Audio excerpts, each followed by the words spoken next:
और नीतीश जी आप 20 साल मुख्यमंत्री रहे।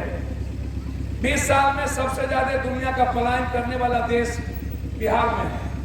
20 साल में सबसे ज्यादा, छोड़ दीजिए, हम नरेंद्र मोदी जी से शुरू करेंगे तो उनको दर्द हो जाएगा। आपको 6 विभाग है तेजस्वी जी, आपको कौन कहा काम नहीं करना है? आपको 6 महीना हो गया, आप दुनिया का इतिहास बदल दीजिए। आप स्वास्थ्य विभाग आपके पास, ग्राम एक में ताली नहीं बजेगा।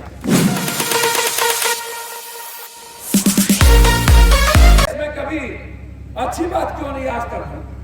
कभी हम एजुकेशन पे बात नहीं करते हैं, कभी हम आर्थिक आजादी पे बात नहीं करते हैं। जो बात आज कही जा रही है, आपको 6 विभाग है तेजस्वी जी, आपको कौन कहा काम नहीं करना है? आपको 6 महीना हो गया, आप दुनिया का इतिहास बदल दीजिए। आप स्वास्थ्य विभाग आपके पास, ग्राम एक में ताली नहीं बजेगा। ग्रामीण आपके पास, छपरा आपका, गोपालगंज आपका, सिवान आपका, पीडब्ल्यूडी आपके पास, पर्यटन आपके पास। हम जानना चाहते हैं तेजस्वी जी और नीतीश जी आप 20 साल मुख्यमंत्री रहे। 20 साल में सबसे ज्यादा दुनिया का पलायन करने वाला देश बिहार में है।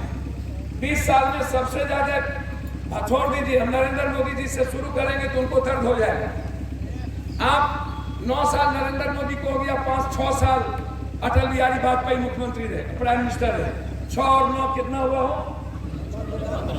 15 साल आप भी इस देश में रह गए। आप नरेंद्र मोदी जी जब आए, आपने क्या कहा? एक तो सबसे पहले झूठ के पुलंदे पर आए। आप 15 साल से ऊपर रहे, 20 साल आप रहे गुजरात में। कभी भी गुजरात के आम आदमी की जिंदगी नहीं बदली, आदिवासियों की जिंदगी नहीं बदली। जब आप भारत आए, नोटबंदी से लेकर, काला धन से लेकर, बेरोजगारी से लेकर, जनधन से लेकर, स्किल से लेकर, स्टार्टअप से लेकर, स्टैंड अप से लेकर, दुनिया में आपने तरह तरह से गलत तरीके से आपने शब्दों का चयन किया। क्या हुआ? 9 सालों के अंदर कोई एक अच्छा काम, जब चीन टूट रहा था कोरोना के पहले और कोरोना में, और उसकी फैक्ट्री दुनिया में जा रही थी, वियतनाम फैक्ट्री गया, दुनिया में फैक्ट्री गई, लेकिन भारत एक फैक्ट्री चीन से नहीं ले पाया। हमारी जब आप आए तो हम 48 फैक्ट्री, बड़ी फैक्ट्रियां भारत की बाहर चली गई। गौर से समझ लीजिए, 48। मैं चैलेंज करके मोदी जी से कहता हूं, मेरी आवाज यदि बीजेपी वाले सुन रहे हैं तो हमको जरा बता दो कि आपने एक फैक्ट्री लगाया। दुनिया की सबसे ज्यादा, जो वर्ल्ड, इंडिया में सबसे ज्यादा दुनिया में जो गरीब देश है वो है नाइजीरिया, और नाइजीरिया से भी ज्यादा गरीब हो गए भारत। दुनिया में सबसे ज्यादा भूख से मरने वाला देश है बांग्लादेश, श्रीलंका और पाकिस्तान। आप उससे भी नीचे हो गए। आप दुनिया में जीडीपी पर कैपिटा इनकम मात्र 2 देश से ऊपर है, नेपाल और पाकिस्तान से। पूरी दुनिया में आप सबसे नीचे हैं। आपका बेरोजगारी ग्रोथ वर्ल्ड में सबसे ऊपर है। आपका एजुकेशन रेट दुनिया में सबसे नीचे है। आपका हेल्थ रेट दुनिया में सबसे नीचे है। महंगाई वर्ल्ड में सबसे ऊपर है। गेम में हम सबसे नीचे हैं। किसान की हालत, किसान का मतलब क्या होता है? कल अमित शाह जी आए थे, पत्रकार जी, उन्होंने साधारण सरस्वती के नाम पर एक जाति को, ए भैया ये मोबाइल रुकवाइए ना, क्या करते हो यार?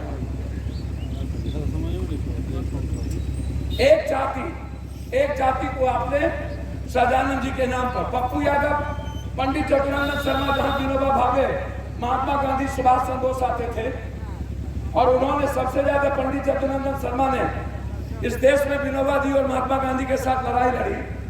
रामदास शर्मा, जगदीश शर्मा, अरुण सिंह, सभी लोगों ने उसकी फोटो नहीं लगाया। हम अपने जेब के 15 लाख रुपया से आदम कद की मूर्ति उनके जो गांव में जाके लगाए। आप कल अमित शाह जी आए किसान को लेके, हम आपको याद दिलाना चाहेंगे, अमित शाह जी याद करिए, जब 9 महीना किसान धरना पर बैठा था, 1 साल से ऊपर, और 932 किसान मर गए। एक किसान को आज तक आपने मदद नहीं की, मुआवजा नहीं दिया। आप एमएसपी लागू नहीं किया, आप मंडी सिस्टम लागू नहीं किए, कृषि को उद्योग दर्जा देने के लिए आपकी ताकत नहीं है। 70,000 करोड़, 70,000 लगभग मिलियन टन यूरिया देते हैं आप उत्तर प्रदेश को। हमको आप टन भी यूरिया, 7,000 टन भी यूरिया बिहार को नहीं देते हैं। हमको आप पोटास नहीं देते हैं। जब हमारा किसान की खेती बहुत पर होती है, आप आके गाली गलौज देते हैं। क्या है यह देश? कभी उसकी माँ को गाली दो, कभी उसके बाप को गाली दो। कोई नेता कहता है मेरा बेटा बनेगा, कोई कहता है बेटा कसम खा लीजिए, कोई कहता है माँ कसम खा लीजिए। राजनीति इसीलिए हुई थी। क्या इस देश में हम लोकतंत्र को बनाने के लिए इसीलिए आए थे? कोई किसी को माँ बहन गाली दे रहा है, कोई पूर्णिया में आप गरिया रहे हैं, कोई बरहा में और पटना में गरिया रहे हैं। क्या है भाई? आप बिहार में गाली गलौज करने का जगह बना लिए। सब लोग सत्ता में आप ही लोग हैं। आप हम 2 लाख 2.5 लाख करोड़ रुपया लगभग हम आपको टैक्स देते हैं भारत को, हमारी बिहार की जनता, और हमको आप 472 करोड़ रुपया का भी काम नहीं देते हैं। क्यों? हम खैरात में आपसे मांगते हैं, आपने हमको जीएसटी नहीं दिया। आप आए अमित शाह जी, हम 30 चीनी मिल मेरा बंद है, आप 30 चीनी मिल को खोल दीजिए। लगभग मेरे ख्याल से 7,000 से ऊपर वर्कर उसमें काम करेगा और 7 लाख से ऊपर लोग वहां रोजगार हो जाएंगे। क्या पेट में दर्द है आपको? आप हमेशा बिहार को राजनीति का अखाड़ा क्यों बनाया जाता है? बिहार चाहता है आर्थिक आजादी और ये नेता कहते हैं राजनीतिक आजादी। बिहार चाहता है रोजगार, ये नेता कहते हैं यादव राज में भूमिहार बाबा। बिहार चाहता है किसानों की आजादी, ये हिंदू मियां का सॉल्यूशन देते हैं। क्या कारण है? आप बताइए ना, बिहार को क्या जरूरत? हम 28% चीनी देते थे देश को, हम 11% भी चीनी नहीं दे पा रहे। हमारे पास सबसे ज्यादा फूड प्रोसेसिंग, हमारे पास लीची, हमारे पास धान, हमारे पास पान, हमारे पास मखान। 90 से 92% मखान सिर्फ कोसी और सीमांचल देता है। सबसे ज्यादा डेनमार्क के बाद मक्का हम देते हैं। सबसे ज्यादा धान कभी कोसी सीमांचल देता था, अब सबसे ज्यादा धान दुनिया में, भारत में सबसे ज्यादा धान मगध देता है। मगध कहते हैं साहबा देता है। उसके बाद हम सबसे ज्यादा केला, सबसे ज्यादा लीची, सबसे ज्यादा आम, सबसे ज्यादा गन्ना। हम इस पर बात नहीं करते। कारण क्या है? सबसे ज्यादा जूट। आप गए कोसी, आप आए तो विशेष राज्य का दर्जा दे देते। आप आए तो बिहार को आप विशेष पैकेज दे देते। आप आए, आपको पता है बिहार के मजदूर कितने जाते हैं बिहार से? 1 करोड़ 11 लाख मजदूर हर साल यहाँ से कमाने जाता है। 80 लाख 1000 करोड़ रुपया का हम एजुकेशन बाहर देते हैं। 1.5 करोड़ में मेडिकल करते हैं, 40 लाख में हम MBA करते हैं, 40 लाख में हम इंजीनियरिंग करते हैं, लगभग 50 से 55 लाख में हम MBA करते हैं। और ये सारा पैसा हम बाहर देते हैं। हमारे यहाँ कुछ नहीं बचा। हम आज तक इस बात पर चर्चा कोई नहीं करता है। हम हमेशा भी, हमारे नेता दिनेश जी विधायक बता रहे थे, ये लोग ऊर्जावान लोग हैं। हम छोटा सा बच्चा थे, हम MLA बन गए बहुत कम उम्र में। हम आए 83 में मुखिया निर्विरोध बन गए, बाद में सुप्रीम कोर्ट ने उसको रोक लगा दिया। हम 5 चीफ मिनिस्टर से लड़े, भागवत आजाद, चंद्रशेखर बाबू, सत्येंद्र बाबू, उसके बाद लालू यादव जी, राबड़ी जी, नीतीश जी। हमने कभी समझौता नहीं किया, किसी से हमने कोई विचारिक समझौता नहीं की। हमको क्या बना भाई? हमने कभी एक सोचा नहीं पूर्णिया या मधेपुरा। जब आप कहते हैं कि कैसे हो सकता है, मैं इनसे पूछना चाहता हूं ना, इनसे पूछिए ना।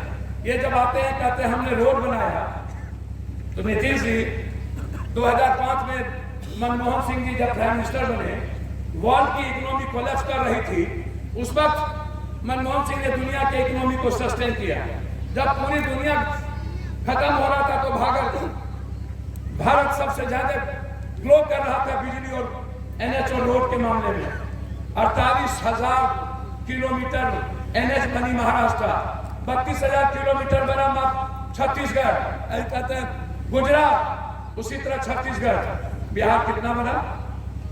मात्र 8,000 किलोमीटर। और वो जब भारत ग्रो कर रहा था तब ये बिजली कब आई? ये बिजली राजीव गांधी विद्युत परियोजना, पूरे भारत में जब बिजली लग रही थी। आप लोग 15 और 20 साल में क्या किए? 8,600 गांव में मिडिल स्कूल नहीं है पत्रकार जी। आजाद हिंदुस्तान के बाद 6,300 पंचायत में हाई स्कूल नहीं है। स्कूल में साइंस टीचर नहीं है, पुस्तकालय नहीं है, आप एक अस्पताल नहीं बना पाए आजाद हिंदुस्तान के बाद, आप पूंजी निवेश नहीं कर पाए 0.1%। सवाल ये बिल्कुल क्लियर है पप्पू यादव का। हम बात किसकी करें? कुर्सी की, बेटा की, बीवी की, पासवान की, यादव की, सिंह की, भूमिहार की, कि जनता की? किसकी बात करें? किसके लिए जिए? किसकी जीवन को परिवर्तन करने की जरूरत है? नेता की कि आम आदमी की? दलाल की कि गरीब की? माफिया की कि यूथ की? किसकी? इस पर चर्चा क्यों नहीं होती? गरीबी पे चर्चा क्यों नहीं होती? कोई कहता है पप्पू यादव आपके पास सॉल्यूशन। मैं कहता हूं, मैं एमएलए था तो पूरे बिहार के मेडिकल सिस्टम को चैलेंज किया, पूरा बिहार। 15 दिनों तक इंटायर मेडिकल सिस्टम बंद रहा। उसके बाद शहाबुद्दीन जी, हमको तो कभी कभी आश्चर्य होता है, ये जेपी की भूमि आप लोग कहते हैं, मुझे डर लगता है। भिखारी ठाकुर, राजेंद्र बाबू, जब जब हम गोपालगंज आए तो हम बाभन और भूमिहार से बाहर नहीं निकले। अब कुशवाहा आ गए हैं बीच में, वहां दूसरी बात होती ही नहीं है। महाराजगंज जाते हैं तो रात को भूमिहार से बाहर नहीं निकलते हैं, सिवान जाते हैं तो हिंदू मियाँ से बाहर नहीं निकलते हैं, छपरा आते हैं तो यादव राजपूत से बाहर नहीं निकलते हैं। हमने कभी अच्छी बात इस बिहार, इस गोपालगंज, सिवान और छपरा में नहीं देखा। हमेशा सेंटीमेंट पे राजनीति, इसको गरिया, उसको बम मारो, उसको ठीक करो, उसको ढुकाओ, ये बाबन, ये भूमिहार।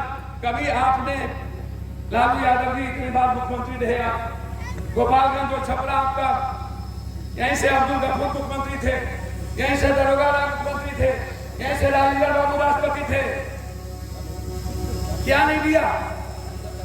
हम आपसे पूछना चाहते हैं, जो लोग हमारे मन पर नेता बैठे हैं, पता नहीं इनको क्या समझ में आती है? क्या आज भी दुनिया नहीं बदलता? हम 10 घंटा बिजली कैसे लिए? पूरे बिहार में पटना को 6 घंटा बिजली नहीं थी। हम जब पहली बार एमपी बने, आपको आश्चर्य होगा, हमने पूरा भारत में गैस कूपन फ्री कर दिया। बिहार में सब एमपी गैस कूपन बेचा, पप्पू यादव घर घर पहुंचा दिया। जब हम दूसरी बार एमपी बने तो टेलीफोन फ्री कर दिए। सब एमपी टेलीफोन बेचा, हमने फ्री कर दिया। सब एमपी सेंट्रल स्कूल का कूपन बेचा, पप्पू यादव हर साल 2-2000। स्मृति ईरानी ने, मैडम रणजीत रंजन सिंह कही, आप हमसे लड़ते हैं और आपके हस्बैंड पप्पू यादव जी 500 हमसे एडमिशन जबरदस्ती करवा लिए। एक एडमिशन 40,000 में, एक गैस कूपन बिकता था 20,000 में। एक अकेला पप्पू यादव कैसे कर लिया? कोरोना आया, पप्पू यादव तीनों टाइम कहां थे? पहली बार हम ट्रेन लेकर के कहां जा रहे हैं? कोटा। 1400 बस। क्या छपरा का कोई विधायक, सिवान का विधायक जब 4 करोड़ रुपया एमएलए में खर्च करते हैं 10 करोड़ एमपी बनने में, 1 करोड़ रुपया छपरा और गोपालगंज, सिवान के एमपी अपने अपने कोटा से बच्चों को लाने खर्च नहीं कर सकते थे?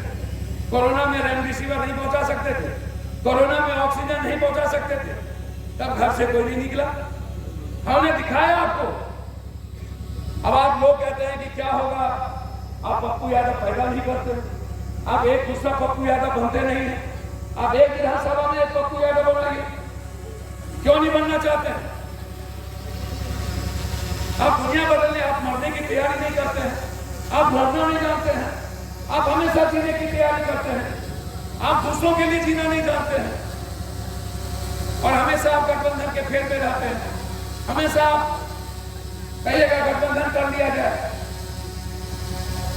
मैं हमेशा छपरा इस इलाके को मजबूत करना चाहता हूं, आज नहीं, 90 के बहुत पहले से।